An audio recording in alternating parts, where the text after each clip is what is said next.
গুলিটা এখানে 4 থেকে 5 জন ব্যক্তি গুলি চালিয়েছে। তো এখানে 8 জনের বিরুদ্ধে মামলা হয়েছে ভিকটিম পরিবার কর্তৃক, বাই নেম 8 জনের বিরুদ্ধে, এবং 2-3 জন অজ্ঞাতনামা দিয়ে মামলা করেছে। এই 8 জনের থেকে 2 জনকে আমরা গ্রেপ্তার করেছি, আর বাকিদেরকে গ্রেপ্তারের জন্য কার্যক্রম চলমান রয়েছে। গণসংযোগের সময় তার উপরে দুর্বৃত্ত কর্তৃক হামলা করা হয়।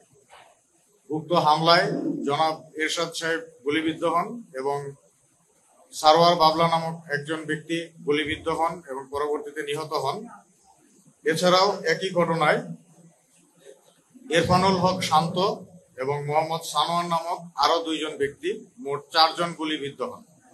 তারা বর্তমানে হসপিটালে চিকিৎসাধীন রয়েছে। উক্ত ঘটনার প্রেক্ষিতে মামলা রুজু করা হয়েছে ভিকটিমের পরিবার কর্তৃক, এবং উক্ত মামলার 8 জনকে আসামি করে মামলা করা হয়। 8 জন আসামির মধ্যে উল্লেখযোগ্য 2 জন আসামি আলাউদ্দিন এবং হেলাল, তাদেরকে গতকাল রাত্রে ঘটনার 34 ঘন্টার মধ্যে র্যাব 7 কর্তৃক গ্রেপ্তার করা হয়।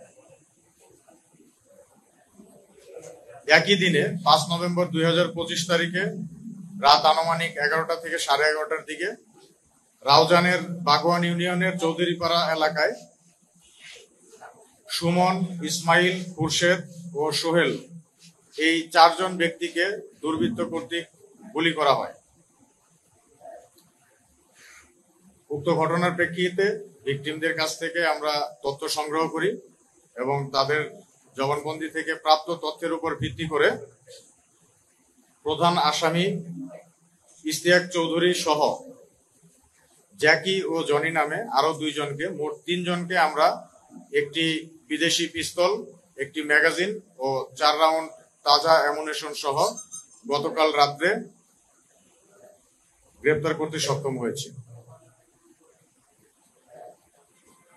গত 6 নভেম্বর 2025 তারিখে বিকেলে চট্টগ্রাম মেট্রোপলিটনের চালিতাতলী এলাকায় ইদ্রিস নামক একজন অটোরিকশা চালককে দুর্বৃত্ত কর্তৃক গুলি করা হয়, তার পায়ে 2টি গুলি করা হয়।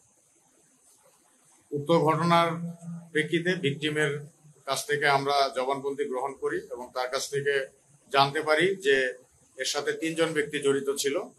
ওই 3 জন ব্যক্তির মধ্যে রাজ নামক একজন ব্যক্তিকে গতকাল রাত্রে ঘটনার 12 ঘন্টার মধ্যে র্যাব 7 কর্তৃক গ্রেপ্তার করা হয়েছে।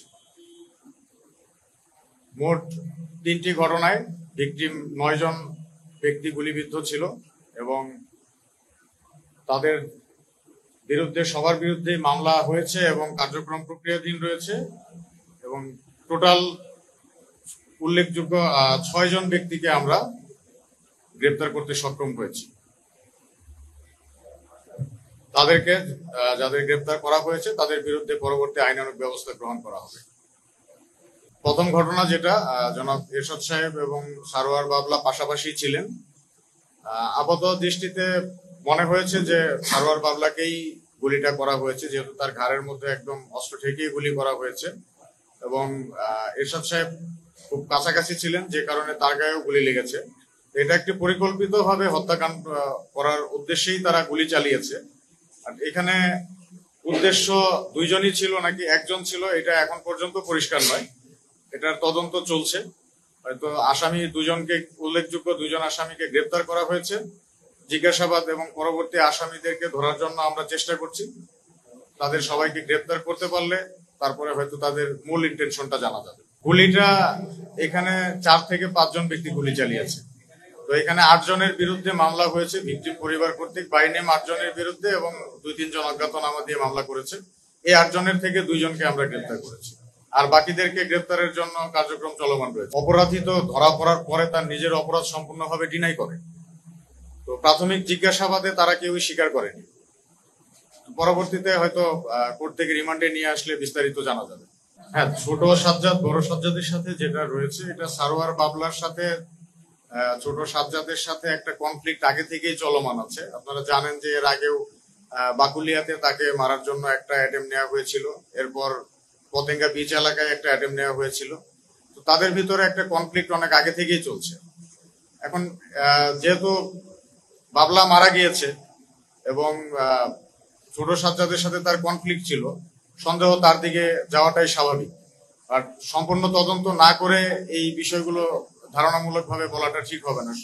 একজনকে সরাসরি অপরাধী বলে দেওয়াটা ঠিক। ওরা দুইজন নিজের মুখে কোনো কিছু স্বীকার করে, বা তাদেরকে ছোট সাজ্জাদ এই গ্রুপের সাথে চলাচল করতে দেখা গিয়েছে, এইরকম আমরা জানতে পেরেছি।